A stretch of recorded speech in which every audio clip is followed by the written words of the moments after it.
¿Qué se entiende por declaración de fe? Es un conjunto de enseñanzas bíblicas, para los que anotan, es un conjunto de enseñanzas bíblicas que tienen su sustento y apoyo ¿en dónde? En la palabra de Dios. Repito, la declaración de fe es un conjunto de enseñanzas bíblicas que tiene su sustento y apoyo en la palabra de Dios. ¿Vamos bien? Entonces, cuando hablamos de una declaración de fe, en este caso nosotros vamos a estudiar la Declaración Bautista de Fe de Londres de 1689. Lo que queremos hacer con estas enseñanzas es que comprendamos un grupo de enseñanzas bíblicas que forman parte de nuestra creencia cristiana. La mayoría de las denominaciones cristianas tienen una declaración de fe. Y cuando usted lee cada una de esas declaraciones de fe, enseguida va a entender lo que ellos profesan, lo que ellos creen como iglesia local. Por eso nosotros necesitamos una declaración de fe, para tener una identificación. Nuestra denominación es Bíblica Reformada, Iglesia Bíblica Reformada.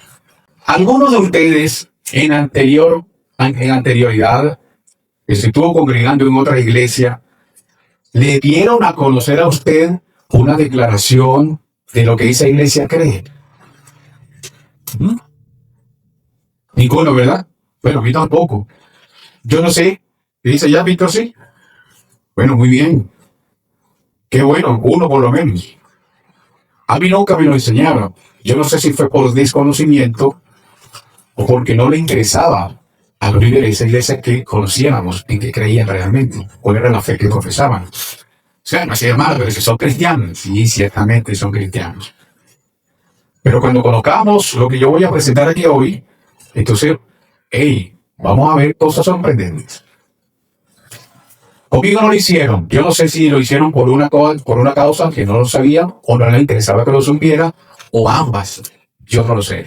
Lo que sí es que yo en este tiempo le doy gracias a Dios, porque hace un tiempo yo comencé a ver esto, hace un tiempo comencé a estudiar esto, y qué bueno que Dios ha puesto esto sentir también en el corazón de nuestro pastor, y él ha ido investigando, y ahora aquí estamos nosotros presentando esto, que sea para honor a Dios en principio y para que nosotros conozcamos realmente en profundidad o de manera resumida lo que abarca toda la Biblia desde Génesis hasta Apocalipsis, porque esto que está aquí, eso que está asentado en esa declaración bautista de fe de Londres de 1689, no fue una creación de esos hombres de aquel momento, sino que extrayeron la verdad que está implícita en la palabra de Dios.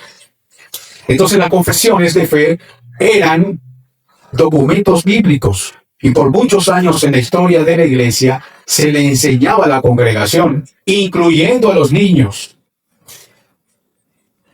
Y vamos a ir viendo cómo esto de manera sorprendente, que no se tiene explicación, o sí, esto fue desapareciendo de las congregaciones. Para ese tiempo, para esa época, siglo XVII, siglo XVIII, XVI, los niños, 8, 9, 10 años, 11 años, ellos tenían claro la fe que estaban profesando. E inclusive niños le enseñaban a otros niños esa fe que ellos tenían. ¿En qué creían? ¿En qué estaba basado su creencia? En la palabra de Dios. Pero en este tiempo, si no hay actividades recreativas para los niños y para los jóvenes, entonces ya no vienen a la iglesia. No, es que es puro con mi libro, hermano. Puro estudio, y no hay actividades para los jóvenes. Bueno, voy a reservar mi opinión, porque no viene al caso. Si su hijo está aquí y está aprendiendo esto, si allá afuera le dicen, le están lavando el cerebro a ese niño, gloria a Dios. ¿Cuántos años tiene el humanismo y el mundo lavándonos el cerebro a nosotros? O buscar una defensa, ¿no? Pero sabemos que la realidad es esa. O no es esa, sino la realidad es que nuestros niños también, a su edad, a su corto entendimiento, se les pueda ir suministrando esta información. para que ellos vayan creciendo, porque ellos después, más adelante, van a ser la generación que nos va a relevar a nosotros. Y esa puede ser la generación diferente que se levante en ese mundo, si Dios lo permite. Así que veamos algunos hechos históricos. Yo atrevo a hacerme otra pregunta. ¿Dónde comenzó o dónde comienza la iglesia, la historia de la iglesia? Esa iglesia testamentaria. ¿Dónde comienza o cuándo comienza? ¿Bien? Ajá, Pentecostés. Eso me lleva a mirar el libro de los Hechos. Capítulo 1, capítulo 2. Y sí, por ahí van las cosas. Ciertamente. Eso comienza con la muerte y la resurrección de Cristo. Y lo podemos ver justamente en capítulo 1, capítulo 2 del libro de los Hechos. Ahí vemos cómo se conoce como la institución de la iglesia, como el cuerpo de Cristo, de una manera visible. Porque ciertamente en el Antiguo Testamento había creyentes y esto formaba parte del cuerpo de Dios, pero ahora es cuando se conoce a los seguidores de Cristo como parte del cuerpo de Cristo. Y ese cuerpo de Cristo está instruido por una serie de enseñanzas que salen de la palabra de Dios. Entonces, mis hermanos, desde ese momento, desde la muerte y la resurrección de Jesucristo, hasta hoy, domingo, ¿qué 21 de septiembre, han transcurrido 2025 años. Así que la iglesia tiene una larga historia y muy interesante. La iglesia no comenzó hace 100 años,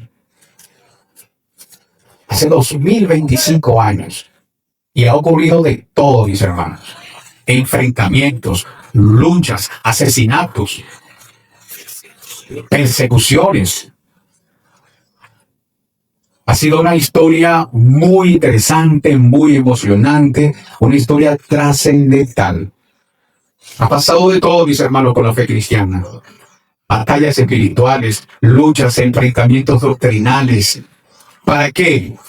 Para preservar lo que la Biblia enseña acerca del conjunto de enseñanzas que nosotros como cristianos profesamos. Pero vamos a ubicarnos en un punto, bueno, no quiero voltear ya para acá, no hay una pizarra para ser más gráfico en lo que voy a exponer esta mañana. Vamos a ubicarnos en el año 300. Año 300 después de Cristo. ¿Alguien conoce algo de la historia? ¿Qué estaba pasando allí en ese momento? Año 300 después de Cristo. Ajá. Mi hermano, pero usted no lo vamos a dejar más. Usted sabe toda la respuesta. Sí, ciertamente.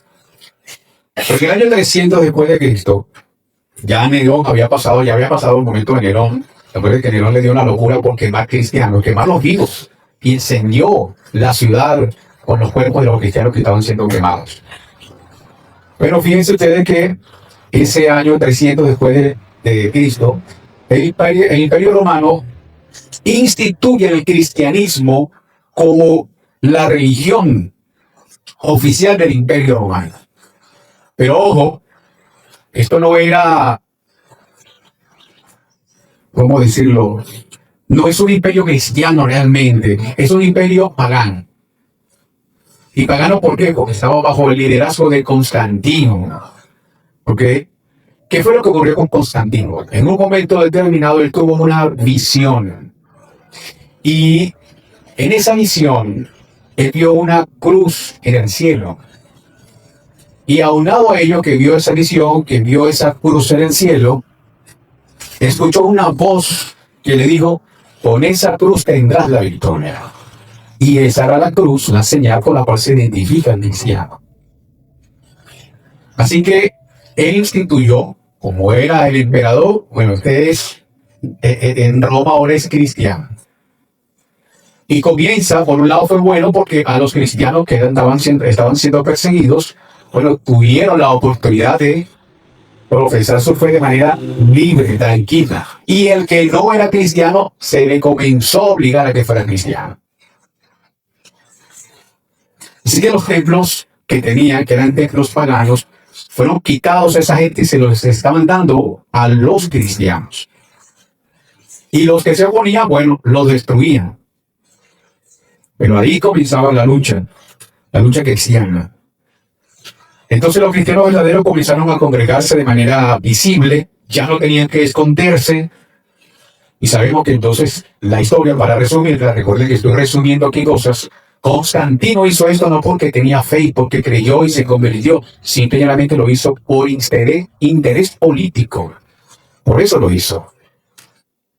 Pero del año 300 al año 1500, hermano, ocurrieron muchísimas cosas. La iglesia cayó en un sinnúmero de prácticas antibíblicas.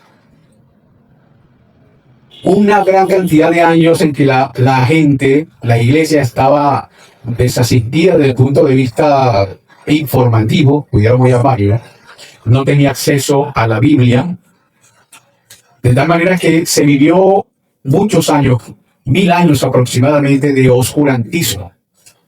De hecho, eso es lo que se conoce como el oscurantismo. Gente que no sabía, no conocía la verdad. Pero en el año 400, entre el año 400 y el año 500, se conoce la institución, se institucionalizó la Iglesia Católica Romana. En el año, entre los años 400 y 500 después de Cristo. ¿Qué pasó allí? Bueno, que ahora la Iglesia cobró el control absoluto de la Iglesia.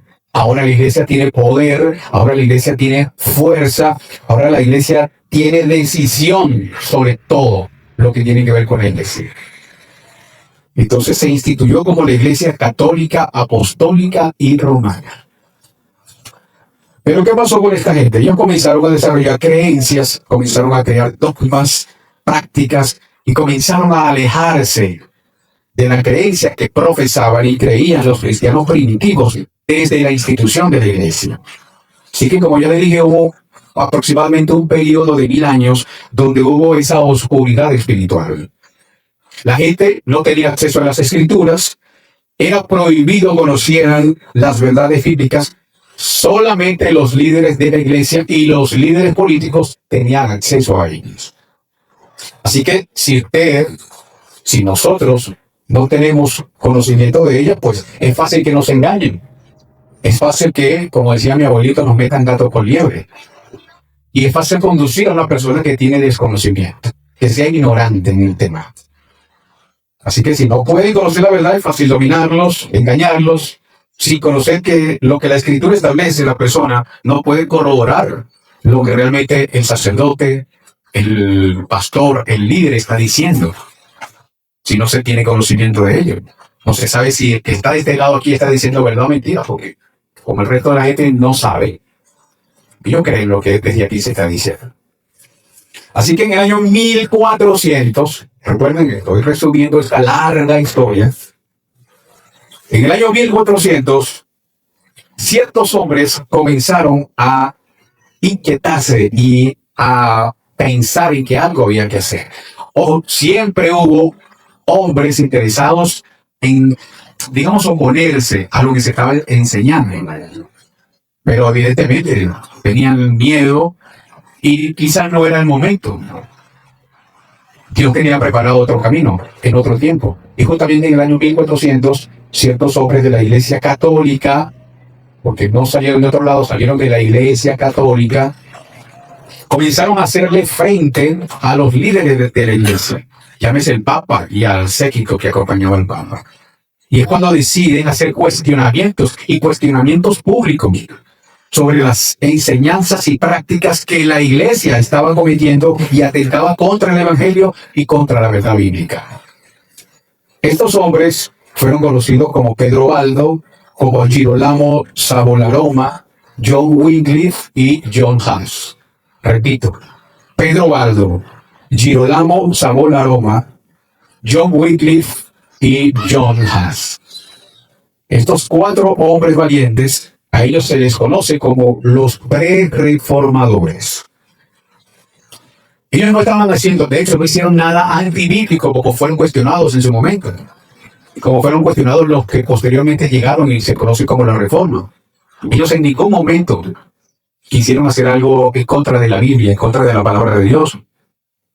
Ellos de alguna manera atacaron al papado, pero por lo que estaban ellos enseñando. ¿Y qué ocurrió? ¿Cuál fue el resultado de esto? Bueno, la gente comenzó a inquietarse y a buscar de ver qué era lo que estaba contenido dentro de la palabra de Dios. Llega el año 1516, un año interesante dentro del desarrollo de la iglesia. 1516. Y en el siguiente, el año 1517, en ese año surge otro valiente a defender la escritura. Y es un hombre que ya hemos mencionado aquí. Su nombre es un alemán, o fue un alemán llamado Martín Lutero. Este hombre, Martín Lutero, sacerdote de la Iglesia Católica Romana, digamos que fue más violento y se atrevió a publicar las conocidas 95 tesis a las puertas de la Catedral de Wittenberg, en Alemania. Y lo hizo con la firme intención de que la feligresía, los asistentes a la iglesia, se enteraran de los 95 errores que estaba cometiendo la iglesia en favor de ellos y no del pueblo. Y allí comienza una historia muy interesante con Martín Lutero. Así que esto, después de ese momento, ¿cuáles fueron las consecuencias de esto? Pero la gente se comenzó a dar cuenta de cómo estaban siendo engañados. Así que ellos, llevados por la emoción, impulsados quizás por la traición, comenzaron a tildar a la iglesia como herejes, como engañadores, como falsantes. Y allí comienza una gran batalla. Y comienzan a perseguir a Martín Lutero. Martín Lutero es rescatado, o digamos secuestrado, por sus propios seguidores. Y lo encerraron en un castillo, cuyo príncipe era amigo de Lutero. Allí Lutero comienza a traducir, como tenía el tiempo suficiente, no podía ni asomar la cara por alguna ventanita que estuviera en ese palacio. Comienza a traducir la iglesia. Primero en alemán, que era su idioma original. ¿Eh? Sí, correcto, traducir la Biblia. Y después de Lutero aparece otro personaje llamado Juan Calvino. Después de Juan Calvino, o en el mismo tiempo, por allá en Suiza, aparece un hombre llamado Ulrico Zwinglio, quienes fueron piezas fundamentales para el desarrollo de lo que se conoce como la Reforma Protestante. Esto comenzó en Alemania, 1516-1517, pero de Alemania se expandió por todo el continente europeo. Y que facilitó aún más la traducción y las copias que se debían hacerse de la iglesia, de la Biblia. Pero aparecen unos personajes llamados hermanos Gutenberg, que son los creadores de la imprenta. Así que estos se unen a Lutero, a Calvino, y comienzan ellos en la imprenta a sacar copias y copias y copias de la Biblia, y comenzaron a expandirla por toda Europa. Es así como comienza a llegar la Biblia a Hungría, a Francia, a Inglaterra, a Escocia, a Suecia, España, Italia. Estos países que de manera geográfica circundan a Alemania. Es lo que estaba más cerca. Y comenzaron ellos a regar eso por allí. Y lo estaban haciendo en sus idiomas respectivos. Miren el trabajo que tuvo esa gente. Primero tradujeron eso en alemán. Y luego, bueno, vamos a hacerlo con la unión de Ulrico Zwinglio, de Juan Calvino. Comenzaron a hacer las traducciones en francés, en inglés, en español, para que todo eso se fuera regando y la gente tuviera acceso a la escritura. Así que, más adelante se comienza a, digamos, a repetir una frase que instituyó, por así decirlo, John Huss, que él decía en aquel momento de efervescencia, de lucha: ir a las fuentes, o ir a las fuentes. Es decir, volvamos ahora a la palabra de Dios. Porque todo el mundo estaba en el oscurantismo. A partir de allí comienza a salir varios grupos que no era precisamente la misión de Lutero. Lutero no quiso dividir la iglesia, como dicen sus detractores. Aún lo sigue diciendo. Lutero no quiso dividir la iglesia. Él no quiso hacer una iglesia. Él lo que quiso fue hacer ver de que el Papa retomara, recapitulara, reflexionara sobre lo que estaba haciendo. Como diciéndole, hey, momentico, mira, lo que dice la palabra no lo estás aplicando. Tú estás enseñando otra cosa que no está aquí y eso no está bien. De manera simple, eso fue lo que hizo Martín Lutero en aquel tiempo. Así que Lutero comienza a reunirse, a predicar el Evangelio, y comienzan estos grupos a distanciarse de la Iglesia Católica Romana. Y es así como en Suecia, en Noruega y el resto de los Países Bajos fueron influenciados por las enseñanzas del Martín Lutero. Y a estas congregaciones, cuando ellos comenzaron a congregarse, comienzan entonces a ser llamados luteranos. ¿Por qué? Porque eran seguidores de Lutero, era su maestro. Así que a estas iglesias se les comenzó a llamar iglesias luteranas.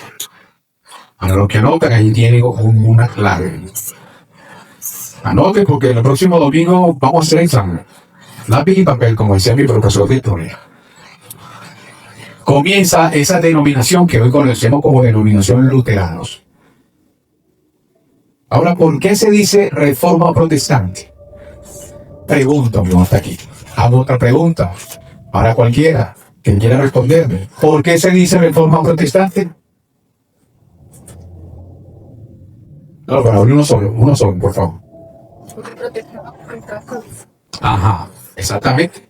Hicieron una protesta pública en contra de lo que se estaba enseñando o de lo que se estaba mal enseñando. Entonces, año de institución de la Iglesia Luterana, 1516. Transcurre el tiempo, recuerden que estoy haciendo un resumen de 2025 años de historia de la Iglesia. 1530. Vamos a situarnos en la isla de Inglaterra. Saben que esa es una isla muy grande, ¿no? Políticamente tiene una historia muy interesante. Por un lado se llama Inglaterra, en otro lado se conoce como los británicos, los anglosajones. Esa es otra historia muy interesante. Bueno, en el año 1530, en Inglaterra se instituye la iglesia anglicana. ¿Y de dónde viene eso? ¿Cómo se come eso, mi hermano? Esto comenzó en el año 1530 y realmente se institucionalizó en el año 1534. ¿Por qué? Porque en el 1534, el entonces rey de Inglaterra, Enrique VIII, hizo o decretó, o medio justamente de un decreto, que el rey o el gobierno, el Estado, se adjudicaba el título de jefe de la iglesia, rompiendo con los lazos de Roma, con el lazo del Papa. Entonces, desde ese momento, 1534, por medio de este documento oficial que dio a conocer el rey Enrique VIII, llamado el Acta de Supremacía, declara que el rey Enrique VIII es el jefe de la Iglesia de Inglaterra. Y esta iglesia se conoce como la Iglesia Anglicana. ¿Por qué anglicana? Porque la palabra anglicana viene del anglón, de la anglosajón. Y esa es una tribu. Esta es una tribu que salió de Alemania y se instituyó, se radicó allí en Inglaterra. Así que de ahí viene el término anglicano o anglicana. Así que ellos comienzan a congregarse. Entonces ya tenemos una primera denominación que salió unos años antes, en 1516, la Iglesia Luterana. Y ahora en 1534, la Iglesia Anglicana. Pero ¿qué pasó con esta Iglesia Anglicana? Esta iglesia anglicana comenzó a asumir la misma actitud de la Iglesia Católica Romana. Entonces, cuando en Inglaterra lograron sacar a todos los católicos romanos y se instituye como la Iglesia Anglicana, entonces comienzan a operar, comienzan a congregarse, pero comienzan a desviarse también. Así que una vez que estos se establecen en Inglaterra, que sacan a los católicos de Inglaterra, se instituye la iglesia como anglicana, es la iglesia del Estado, comienzan ellos a cometer el mismo error de la Iglesia Católica Romana. Entonces, lo que ellos lucharon tanto por deshacerse de la Iglesia Católica Romana, ahora lo estaban copiando. Entonces, al principio quisieron tener libertad de práctica de fe, de acuerdo a lo establecido en la palabra de Dios, pero decidieron unirse a los reyes de Inglaterra. Y esto también se interesaron en unirse a la iglesia. Y esto ocurrió porque que cuando el rey Enrique VIII hace el acta de supremacía y declara a la iglesia como propiedad del Estado. Es porque ese número de creyentes dentro de la población estaba creciendo de manera avasallante. Y el rey también, por un lado, temió de que en algún momento dado no pudiera controlar a esta población. Por esa razón también es que él instituye la iglesia como es el Estado ahora. Y aquí todo el mundo va a ser anglicano. Entonces, como hizo Constantino muchos años antes, también lo aplicó Enrique VIII. Aquí todo el mundo va a ser anglicano. Y comienzan a perseguir a que se oponga a la iglesia anglicana. Y hay una gran revuelta allí. Y comienzan a convertirse en esas luchas y a perseguir a todo aquel que no quería someterse a las enseñanzas. Posteriormente, entonces, ¿qué pasa de eso? Lo voy a mencionar, pero ya, y voy a detallar de manera simple cada uno de ellos más adelante. A raíz de que muchas personas comienzan a desvincularse, dicen, no, pero esto, lo que hicieron con los católicos, y ahora ellos están cayendo en el mismo error. Bueno, hubo un grupo que salió de esa iglesia anglicana, sobre todo los ancianos, y comienzan ellos a tener una tienda aparte. Comienzan a congregarse fuera de la iglesia anglicana. Y estos comienzan a ser llamados presbiterianos. ¿Por qué presbiterianos? Porque eran presbíteros, eran ancianos, estudiosos de la palabra. Así que a ellos se les conoce a partir de ese momento como presbiterianos. Después se desprenden de allí, nacen los congregacionalistas, y después de los congregacionalistas salen los bautistas, y de los bautistas se dividen entre bautistas particulares, bautistas generales, los anabatistas. Mira, es tan interesante esta historia, que por ningún lado se menciona a la denominación pentecostal.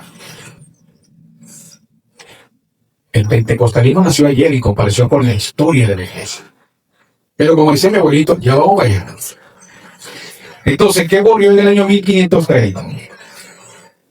Para los que anotan, pregunta de examen. En el año 1530 se instituye la primera confesión de fe, y es la confesión de fe de Habsburgo.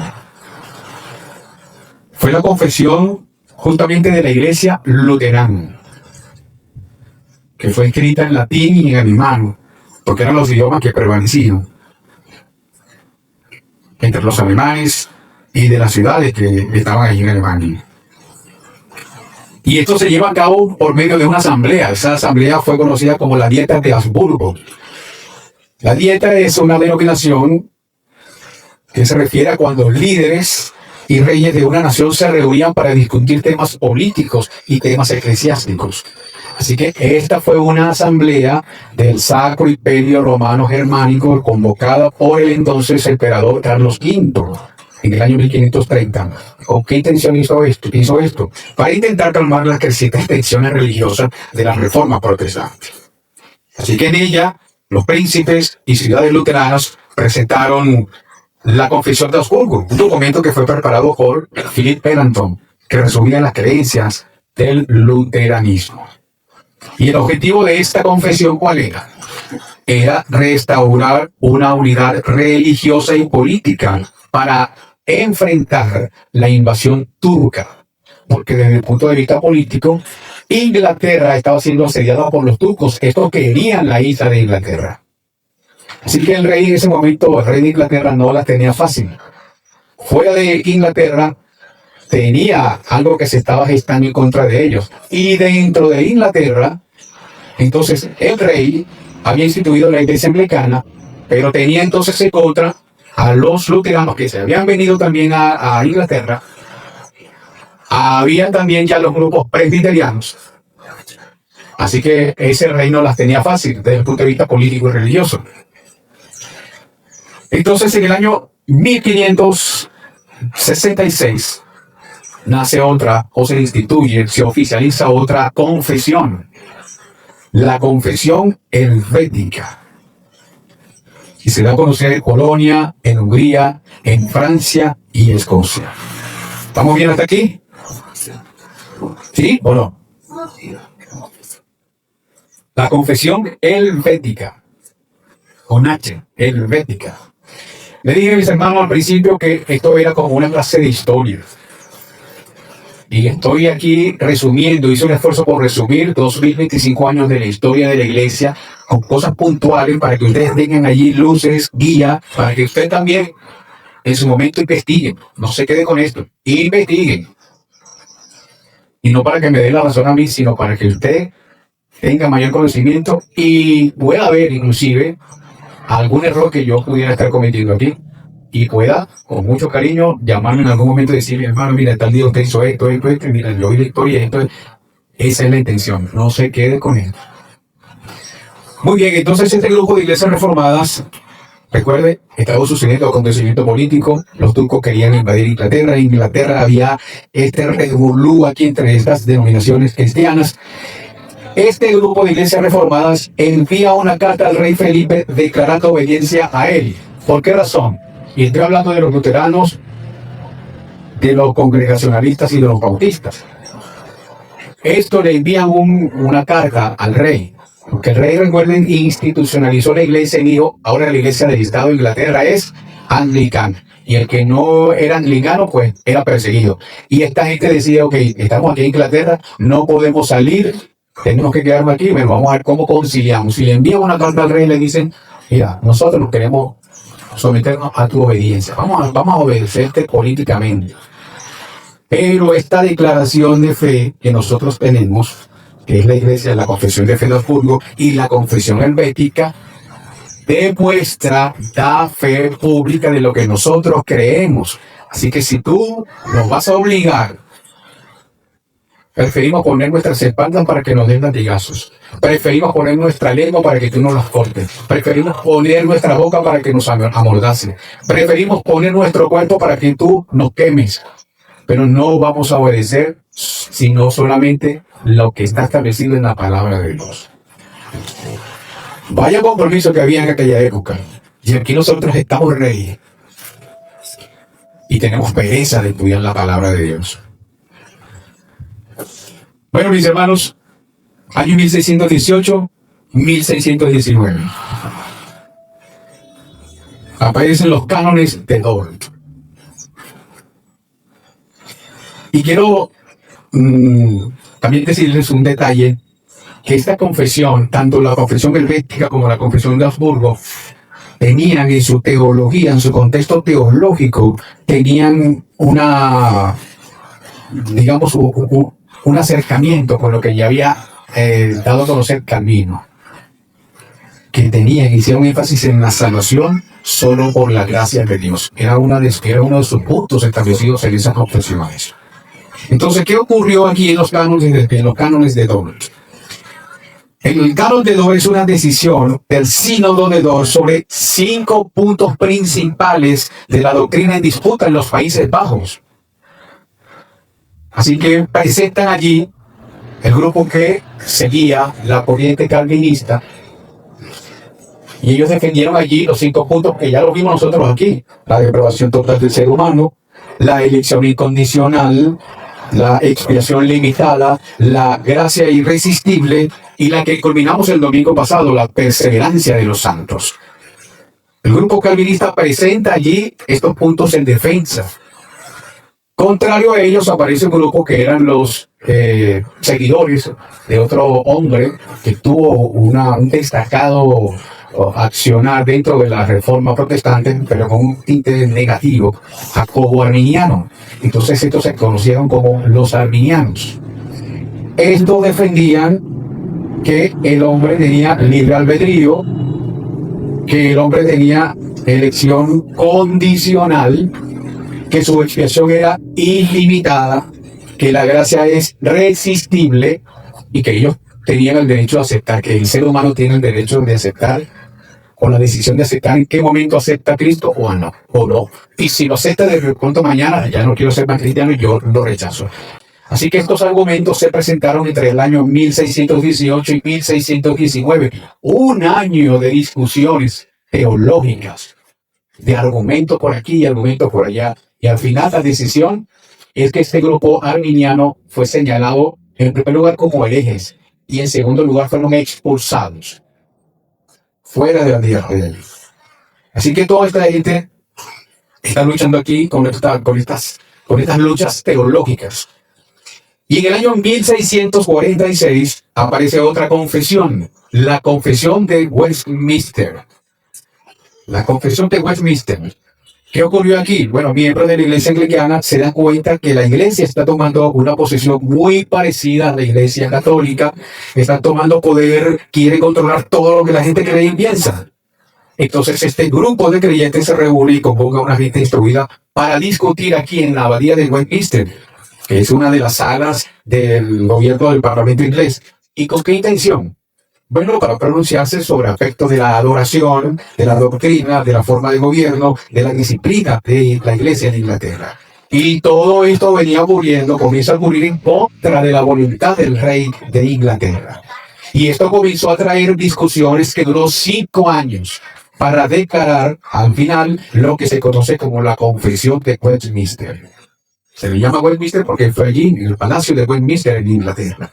Piensen lo importante que es Inglaterra para todo este desprendimiento, todas estas corrientes o denominaciones cristianas que conocemos hoy. Los luteranos, los congregacionalistas, los presbiterianos, los bautistas. Fíjense que el propósito de esta declaración de fe de Westminster era unir a la Iglesia según la doctrina y la práctica presbiteriana de Escocia. Recuerden que esta gente había venido de afuera y había llegado a Inglaterra. Y la Iglesia Anglicana o el rey de Inglaterra establece como la Iglesia del Estado a la Iglesia Anglicana. Se desprende este primer grupo de la Iglesia Anglicana porque señala y ustedes están volviendo atrás, ustedes están haciendo lo mismo que la Iglesia Católica Romana. Y este grupo que se desprende es conocido como presbiteriano, como les mencioné. Los presbiterianos comienzan también a tener fallas en su práctica.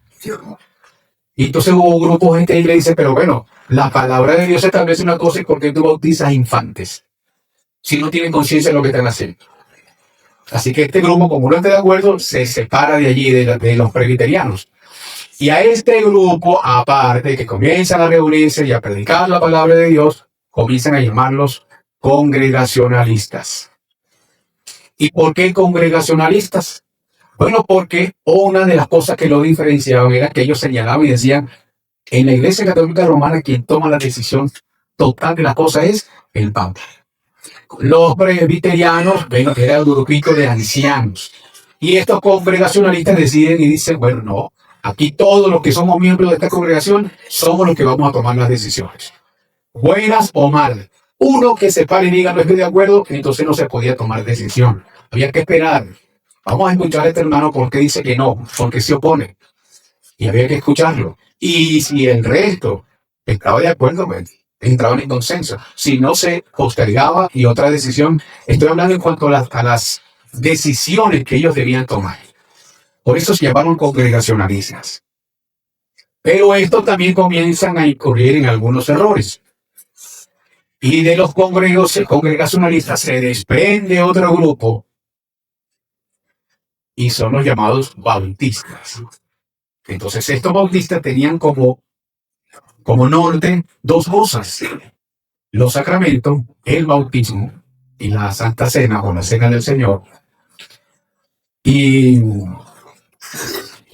la predicación del Evangelio, y llevar a cabo buscando la manera de no incurrir en los errores que sus otros hermanos se habían hecho. Así que los presbiterianos mantuvieron algunas prácticas de la Iglesia Católica Romana, como por ejemplo el bautizo de los infantes, de los niños. Ellos establecieron un modelo de iglesia gobernada por presbíteros. Evidentemente los presbíteros en aquel tiempo, aun cuando fueron tildados y señalados como que estaban copiando algunas prácticas de la Iglesia Católica Romana, ellos no usaban el confesionario. Ellos eliminaron la adoración a la Virgen Y su sistema de gobierno, eso sí lo mantuvieron y por eso se le desprendieron esa gente de los presbiterianos. Viene entonces en el año 1558, en la ciudad de Saboya, la Declaración de Savoy, y no del chocolate precisamente, la Declaración de Savoy. Esta fue la declaración que dio a conocer los congregacionalistas. Recuerden, los congregacionalistas se llamaban así, ¿por qué? Porque todos en conjunto tomaban decisiones. Y esa es la importancia de una membresía dentro de una iglesia. Para que el líder de una iglesia o el pastor de la iglesia no sea únicamente él quien tome las decisiones. Si nosotros como iglesia estamos de acuerdo con eso, revisemos el asunto. Porque la iglesia somos todos, es un cuerpo. Entonces las decisiones debemos tomarlas todos. Por eso la importancia de conocer en qué nos beneficia a nosotros una membresía. Eso no está en la palabra de Dios, pero ya estamos viendo de la manera con cuál es la importancia de una membresía dentro de una congregación. Así que en 1558 se establece la Declaración de Savoy. Todos tomaban decisiones en cuanto a los congregacionalistas. Cada iglesia es autónoma según la creencia de su postura. Entonces aparecen los puritanos, los bautistas. Pero ¿qué ocurrió aquí? Llega el momento en que la situación en Inglaterra estaba muy comprometida desde el punto de vista político y desde el punto de vista religioso. Entonces, los presbiterianos, los congregacionalistas y ahora también los bautistas no podían tener una vida tranquila dentro de Inglaterra. Porque recuerden lo que había instituido el rey Enrique VIII. Aquí todo el mundo va a ser anglicano. Y el que se oponía lo perseguía. Entonces este grupo de hombres presbiterianos, congregacionalistas, bautistas dijeron, tenemos que irnos de Inglaterra. Pero no podemos irnos para Francia, no podemos irnos para allá al lado, para otros países cercanos a Inglaterra, porque primero están los turcos por un lado que querían invadir y matar a cristianos. Y en segundo lugar, estábamos por fuera también los católicos romanos que estaban persiguiendo a los cristianos. Entonces, ¿qué dicen esta gente? Oye, pero espérate. En 1492 hubo un marino que salió para allá a experimentar alguna cosa y llegó al nuevo continente. Algo está pasando por allá. Hay muchas cosas que ocurrieron allá. Y comienzan a irse esa gente para llegar a este lado de América. Y llegan a Estados Unidos. Y a este grupo de congregacionalistas, este grupo de bautistas, este grupo de presbiterianos, comienzan a llamarlo los puritanos. Entonces, aquí hay otro nombre que también hemos escuchado, los puritanos. Y ellos llegan como peregrinos, también se les llamó peregrinos, llegan a la nación norteamericana. Los bautistas se congregaron, se concentraron en el sur de Estados Unidos, y a esto después, cerca del año 1800 y tanto por allí, crean la Confesión Bautista del sur de América, o del sur de Norteamérica. Pero ellos tenían todos, a pesar de que tenían diferencias doctrinales y diferencias en su práctica, tanto los congregacionalistas como los presbiterianos y los congregacionalistas y los bautistas, tenían algo en común. Mantenían sola escritura, sola fe, la predestinación, solo Cristo, y tenían también algún punto que ellos mencionaron y hicieron público, que era el principio regulador de la adoración. Principio regulador de la adoración. ¿Qué es esto del principio regulador de la adoración? Bueno, fue un documento que redactaron donde establecieron una serie de normas y de limitaciones en cuanto a la adoración en el servicio. Ya en el servicio no había ídolos, no había velas, no había confesionario, ni nada que se pareciera a la Iglesia Católica. Inclusive en cuanto a los cantos, ellos comenzaron a usar los salmos y los himnos cristianos. Fueron específicos en algunos instrumentos. Y de esa manera comenzaron ellos a llamar esto principio regulador de la adoración. Y también mantenían el reposo cristiano. Y este reposo cristiano no se refiere a guardarse un día específico, sino ese reposo cristiano era el descanso que ellos tenían en Cristo. Y eso lo llamaron el reposo cristiano.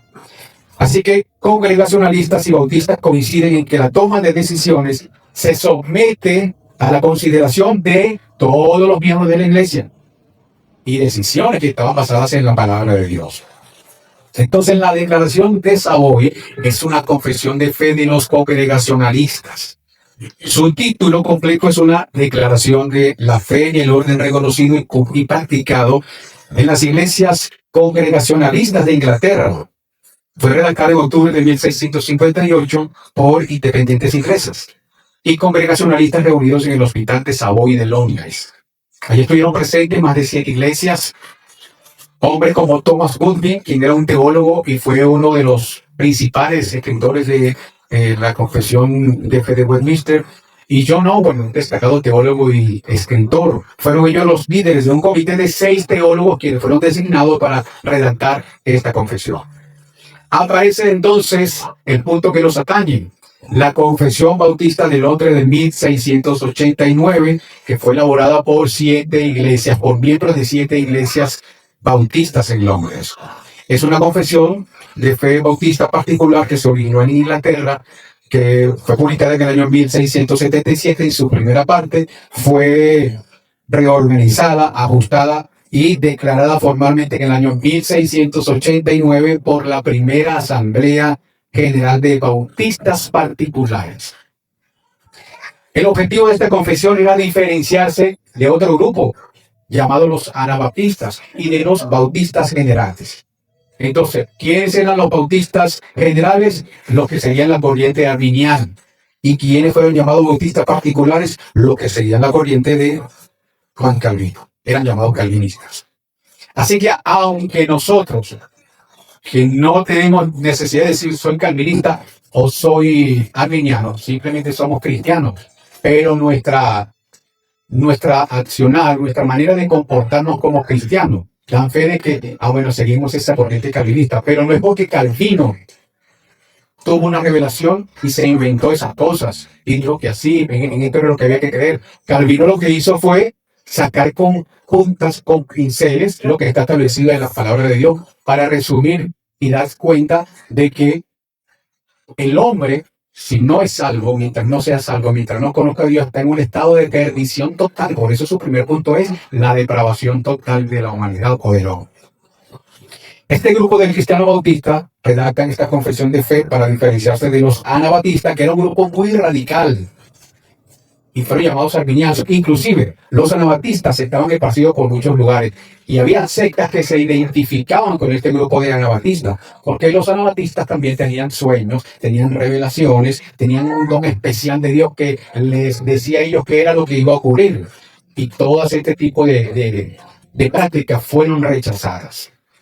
Y todo esto que ocurrió ahí en Londres ocurre también con la aprobación del Acta de Tolerancia. El Acta de Tolerancia fue una ley que hizo el Parlamento inglés en aquel tiempo, en la que concedió libertad de culto a todos los disidentes protestantes y bautistas, permitiéndoles que practicaran su religión de manera pública. ¿Y por qué hizo el rey esto? Porque se dio cuenta que ya se le habían salido un poco de cristianos de Inglaterra. Ya se habían venido para acá, para Estados Unidos. Así que el hombre se da cuenta y dice, bueno, pero mira cómo están saliendo todas estas balsas, todas estas lanchitas para dónde van, ¿por qué se están yendo? Y cuando él dice, bueno, que no se pueden ir, no quiero que se vayan. Recuerden que él tenía encima, tenía ahí como soplándole en la oreja a los tucos que querían invadir y necesitaba él contar con toda la población. Así que para frenar ese éxodo de Inglaterra, el hombre dicta este acta de tolerancia. Y esto no lo hizo Enrique VIII, esto lo hizo el rey que sustituyó, que posteriormente vino posterior a Enrique VIII. Y él se da cuenta que la gente se estaba yendo y digo, mejor dejamos que la gente sea libre y profese su fe como quiera aquí en Inglaterra. Entonces, mis hermanos, la Confesión Bautista de Fe de Londres fue adoptada en América del Norte por la Asociación de Bautistas de Filadelfia en el año 1742, donde le añadieron cláusulas sobre el canto de himnos y la imposición de manos, que no estaba establecido, o que estaba establecido o lo practicaban, pero ellos estaban en contra de esas cosas también. 336 años después, sí, ya estoy terminando, hermano, siguen siendo la Confesión Bautista de Fe de Londres la más importante dentro de la iglesia o de la historia de la iglesia. Estas afirmaciones que están establecidas en la confesión de fe sigue siendo la columna vertebral de la fe evangélica cristiana y sirve como un estándar para la membresía y la formación de nuevos creyentes en las iglesias bautistas reformadas. En tal sentido, es de suma importancia que nosotros conozcamos por qué vamos a hacer esta confesión bautista de fe del hombre de 1689. Más allá de que si vamos a ser bautistas o no, no se vayan despavoridos de ese asunto, no sepa. Aquí el tema no es si el tema no es la palabra bautista, el tema es la práctica, de cómo nosotros estamos practicando la fe que profesamos. Pero necesitamos hacer público, de manera que cuando llegue alguien nuevo, que comience a acudir a nuestra iglesia local, se le dé un instructivo, por así decirlo. Mire, esta es la confesión de fe, aquí está resumido en lo que nosotros creemos, esta es nuestra identificación. Esa es la manera de que nosotros vamos a identificarnos a través de esta confesión bautista de fe de los hombres. Así que a partir de hoy, las clases o la enseñanza se van a poner más interesantes. Vamos a entrar en profundidad de esta confesión, artículo por artículo, que son los que van a reafirmar realmente, en resumidas cuentas, el evangelio que nosotros profesamos. Oremos. Amado Dios Padre Todopoderoso, le damos gracias, Señor, por este tiempo, por este momento, por esta enseñanza, Señor, que hemos tenido lugar en el día de hoy, y la cual, Señor, conforme a tu plan, nos permitirás en los próximos domingos profundizar en estos temas, Señor, para el crecimiento de tu iglesia. Te damos gracias, Dios Padre Todopoderoso, en el nombre de Jesucristo. Amén.